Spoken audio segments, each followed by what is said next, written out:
Teresa is now 15, but at the age of 2, she was left in the care of this woman, the grandma she called Nan, and that, she says, is when her torment started. Who was the leader? Who was the boss of the gang, of the cult? At home it was my Nan. Your Nan made you have sex with animals? Yeah. Like goats and donkeys. How many men or how many people would have sex with you? What, at one time? Yes.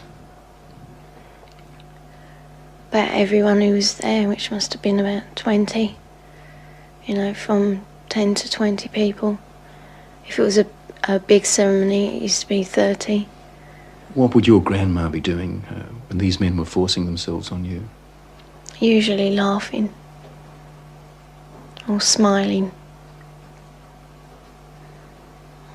Or having sex with another man.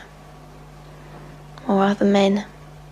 A chronicle of debauchery and depravity so horrific it's hard to believe. You have to ask yourself, could Teresa be just making it up? No. I know what's true and what's not. No, I know what I saw. Children don't make up elaborate lies that this would have to be if it was a lie, which I know it is not. It isn't. This couldn't be a terrible dream, a nightmare that you're reliving? No. It's no dream. It's a nightmare, but it's not one you can wake up from. It's there all the time. This really happened, you're quite sure of that? Yeah. During these ceremonies, was Satan, the devil, ever referred to? He was called Lucifer.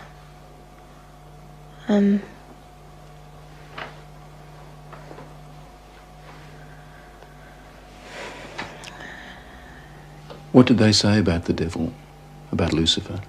That killing the people made him happy.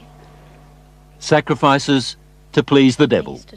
According to Teresa, the worst rituals took place at a house somewhere in the country. It was big, you know, expensive. From the front it looked like a castle. You know, it had a long drive and big double wooden doors. Do you think they were rich people then? Very rich. Teresa was always drugged, or on a couple of occasions she says she was knocked out, so that she never fully knew the route. There was a tramp who was brought in once, you know, and he was killed. He was cut from his throat down to his stomach, and they ate him, or bits of him. They killed a man at a ceremony? Yeah. In front of you? Yeah, in front of all of us. Did the tramp, did this man fight back? No, I think he was, you know, drunk or something. He seemed really dopey. He was laughing a lot when he was brought in. And he started screaming when they began to cut. But after a while, you know, he died. I'd seen a few killings before then. Although I wasn't used to it, you know, that was the worst one. I really don't know what I thought. I suppose I thought, thank God it's not me. Let me get this right now. Are you saying that you saw more than one person killed in that house? Yeah. I've seen loads of babies killed there. Just newborn babies. Or aborted ones, which were only small. You know, 4-year-olds. Any age, really. Did they ever say they might kill you? They threatened to kill my little girl, who, when I left, was still at the house. A friend? Huh? What little girl? My little girl, Alex. She's about 4 now. You mean you had a child? Yeah. How old were you when you had that child? 11. Motherhood? What would happen to the fetuses, the unborn babies?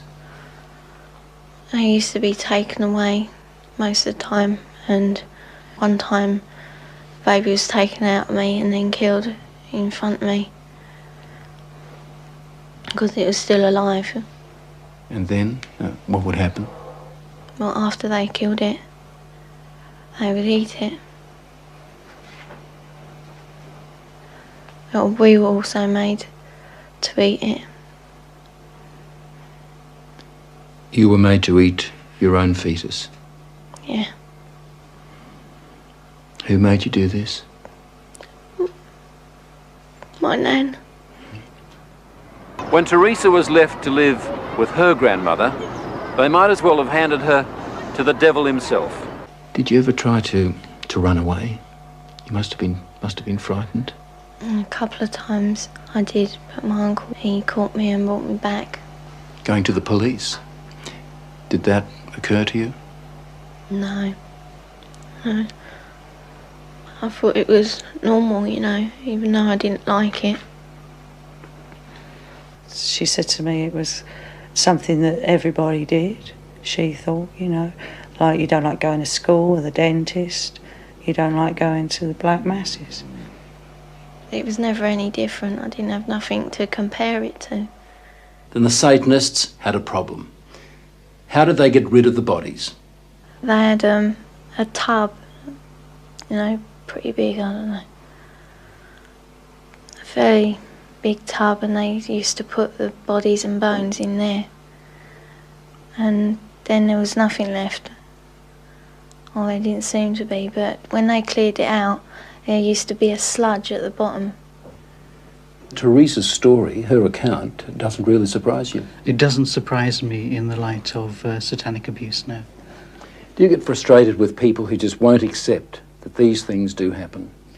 Yes, because I've worked with murderers in prisons for years. Not that long ago, a boy was found in a forest in southern England without a head. We have no doubts that men can do that. And yet when we start talking about men within Satanism who actually believe in evil and it's the right to express evil, we suddenly have a doubt.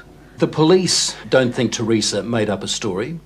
Some of the cult members are to stand trial. 5 men have been charged with rape.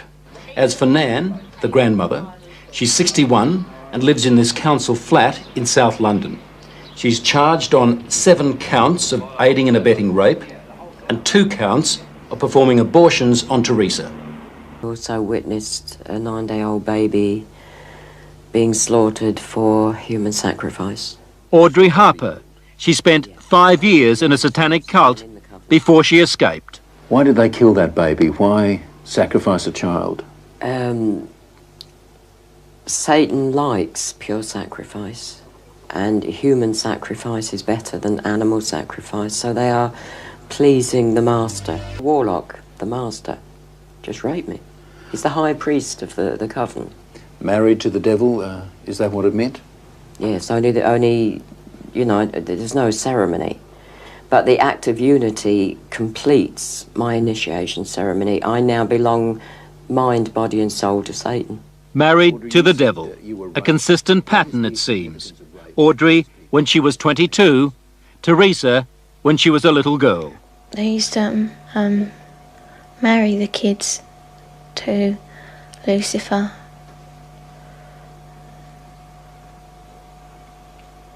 So that we were part of him, you know. We were his. Did that include you? Were you married to the devil?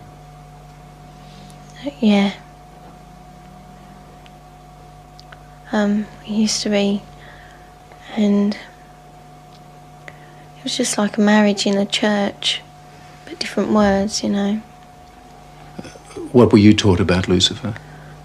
Just that we should, you know, be his friend, treat him as a friend. And that he's always there if we ever need him. Why do they do such wicked things in these covens? Because they're pleasing Satan. The lower you become, the more vile you become, the more pleased Satan is with you, and therefore the more power you'll get when you die. And they believe this? They believe it. They absolutely believe it.